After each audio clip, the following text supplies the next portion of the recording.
आज ऊना सदर के विधायक व बीजेपी पूर्व प्रदेश अध्यक्ष सतपाल सिंह सत्ती ने आज बीजेपी कार्यालय दीपकमल में पत्रकार वार्ता को संबोधित करते हुए कहा कि जब से कांग्रेस की सरकार प्रदेश में सत्ता में आई है तब से हिमाचल प्रदेश में लॉ एंड ऑर्डर की स्थिति काफ़ी खराब हुई है और गांव से लेकर शहर तक गोलीकांड हो रहे हैं और इन अलग अलग गोलीकांडों में कईयों की जान भी चली गई। उन्होंने उदाहरण देते हुए कहा कि अभी हाल ही में उप मुख्यमंत्री मुकेश अग्निहोत्री की विधानसभा क्षेत्र के अंदर स्लोह गांव में शरेआम गोलीबारी की घटना हुई और कार के शीशे के ऊपर गोली लगी।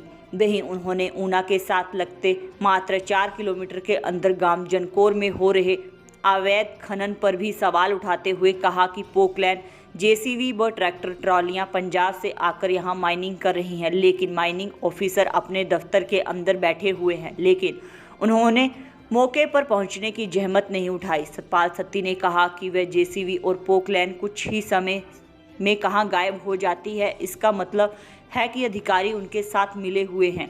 वहीं सतपाल सत्ती ने पिछले दिनों हुई घटना के प्रश्न पर बोलते हुए कहा कि ऊना म्यूनिसिपल कमेटी के अंदर हुए पार्षदों को दरकिनार करके तथा कथित ऐसे नेता के माध्यम से शिलान्यास करवाना ये कहाँ का उचित था। उन्होंने पूर्व विधायक व पूर्व नगर परिषद चेयरमैन को घेरते हुए कहा कि जिन्होंने शहर के लिए कोई काम आज तक नहीं किया, कमेटी के अंदर कोई डेवलपमेंट का काम नहीं किया, चाहे वह विधायक रहे चाहे उनकी सरकार रही, उन्होंने एक भी रुपए का काम कमेटी के अंदर नहीं किया। वह वहां जाकर शिलान्यास भूमि पूजन कर रहे हैं।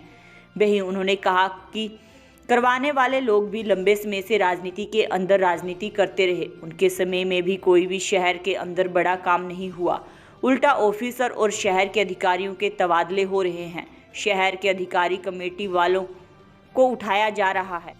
वहीं उन्होंने कहा कि उनका माफिया राज एक शत चलता था, वह अधिकारी भी नहीं चलने दे रहे और बीजेपी म्यूनिसिपल कमेटी भी नहीं चलने दे रही, इसीलिए अधिकारियों को ड्रा करके म्यूनिसिपल कमेटी को इग्नोर करके कमेटी के अंदर उनका माफिया राज तथा पैसे खाने वाला धंधा चलाना चाहते हैं, जिसके कारण वे ऐसी हरकतें कर रहे हैं। इसीलिए हम चेतावनी देते हैं कि इन संस्थाओं को इग्नोर ना करें और सब लोगों का मान सम्मान करें और एक साथ मिलकर काम करें।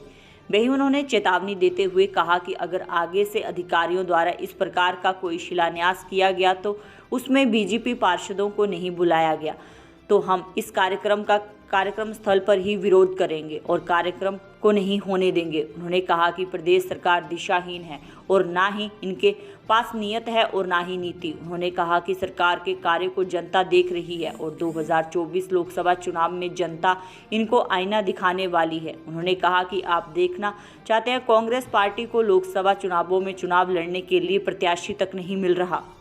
से मैं देख रहा हूँ हिमाचल प्रदेश के अंदर लॉ एंड ऑर्डर की स्थिति बहुत ख़राब हुई है। गांवों से लेकर के शहरों तक गोलीकांड हो रहे हैं। कुछ लोगों की कई अलग अलग गोलीकांड में जान भी चली गई है और अभी डिप्टी स्पीकर साहब की विधानसभा के अंदर स्लो गांव में शरेआम गोलीबारी हुई और कार के शीशे के अंदर गोली लगी, व्यक्ति बच गया, शुक्र है भगवान का।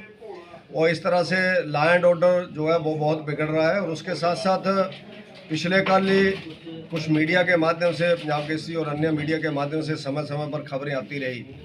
बिल्कुल ऊना के साथ 4 किलोमीटर जनकौर गांव के अंदर पोकलैंड पंजाब से आकर के जेसीबीयां पंजाब से आकर के माइनिंग कर रही हैं, लेकिन माइनिंग ऑफिसर अपने दफ्तर के अंदर बैठे और पत्रकार शरेआम बोल रहे हैं कि मैंने उनसे पूछा कि जहाँ पर माइनिंग हो रही है आपकी परमिशन? उन्होंने कहा नहीं परमिशन है। उनका फर्ज बनता था कि कहाँ है आप, मैं अभी आता हूँ, अभी पकड़ता हूँ। लेकिन वो जेसीबीयां पोकलैंड कहाँ गई, टिप्पर कहाँ पर गए, ट्रैक्टर कहाँ पर गए, उसका कोई बिल्ली बारिश नहीं है। इसका मतलब है कि अधिकारी उनके साथ मिले हुए हैं। और उसके साथ साथ खनन माफिया के साथ साथ जो जैसा मैंने कहा ऊना म्यूनिसिपल कमेटी के अंदर चुनी हुई पार्टी कमेटी को वहाँ पर किनारे करके कुछ तथाकथित ऐसे नेता जिन्होंने कमेटी के शहर के लिए कोई काम नहीं आज तक किया, कमेटी के अंदर कोई डेवलपमेंट का काम नहीं किया, जब वो चाहे विधायक रहे, चाहे उनकी गवर्नमेंट रही, चाहे आज कोई गवर्नमेंट है, 1 रुपये का काम कमेटी के अंदर नहीं किया। वो वहाँ जाकर के शिलान्यास भूमि पूजन कर रहे हैं। और करवाने वाले जो लोग हैं वो भी लंबे समय तक राजनीति के अंदर कमेटी की राजनीति करते रहे। उनके समय पर भी कोई भी बड़ा काम शहर के अंदर नहीं हुआ और उल्टा ऑफिसर्स की बदलियां हो रही हैं। शहर के अधिकारियों को कमेटी वालों को उठाया जा रहा है क्योंकि उनका जो माफिया राज एक चलता था वो अधिकारी भी नहीं चलने दे रहे और बीजेपी की म्यूनिसिपल कमेटी भी नहीं चलने दे रही है। तो इसलिए वो अधिकारियों को डरा के म्यूनिसिपल कमेटी को इग्नोर करके कमेटी के अंदर जो उनका माफिया राज चलता था पैसे खाने वाला, वो धंधा नहीं चल रहा है, जिसके कारण वो ऐसी हरकतें कर रहे हैं। इसको हम लोग चेतावनी देते हैं कि चुनी हुई संस्था को इग्नोर ना करें और सब लोगों का मान सम्मान करें, सब लोग इकट्ठे होकर के काम करें, इसी में सबका फायदा है।